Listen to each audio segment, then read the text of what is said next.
Alright, now that I have the stepper motors mounted, it's time to make the Z linear actuator stepper screw mount. Which I'm not going to show you the step-by-step on how I did this because it's the same old hat. Basically what I did is I took and cut one of these things in half, okay, and then put two screws in it. Then I'll tighten this screw all the way down. You notice on this one,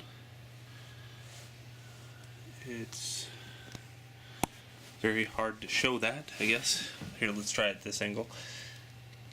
There we go. And then, after I soldered it all together, I encompassed it in plumber's putty for extra stability. So, that's what I'm going to do now, is solder the other side of this. Okay, and then encase it in plumber's putty, and then I can take these screws out because these screws are just there to hold the frame together so the screw holes line up. Alright, Z actuator stepper screw mount. Enjoy.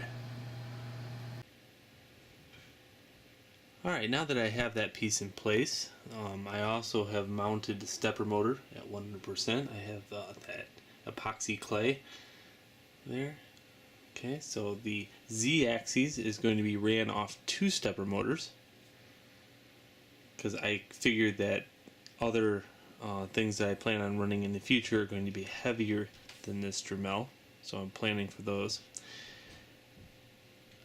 I'm not sure yet if one is going to do it, but for right now I have one on the X and one on the Y, which I have seen a lot of videos on YouTube, and it seems like there is some pretty powerful machines just with one or two of these. These are like 36 ounce stepper motors, 12 volt, so they do hum quite a bit. Alright, now the next part is the electronics. As I said, I'm not going to go into the making of this thing because, one, it costs about $50 to make. That's no lie. You can buy a brand new one that is all put together for you 100% for about 30 bucks. So again, I don't really want to recreate the wheel here, but it was a great learning experience. I've learned all kinds of crazy stuff by making this, and I will there is a link to it located below on what the instructions are and everything.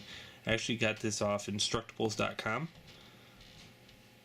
and yeah, put it together myself. So other than that, what I want to do is start making shelves for this thing. So this is how it works. If I want this, I could just screw it in here, bam. Now I'm going to work on a system of wires, and I don't want any of this stuff. I hate stepper motor wires. They're freaking awful. They are long. There's 4 or 5 wires per stepper motor. They are always in the way. So, what better thing to use than Cat 5. Okay, so I'm going to rig the whole thing up to be Cat 5. Each stepper motor is going to have its own Cat 5 port, and it's all going to connect into a central hub. This thing.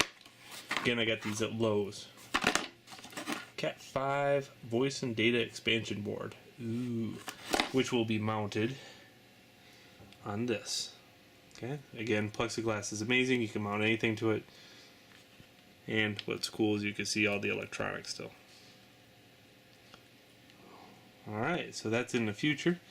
As I go, I'll try to document it, and let's go on.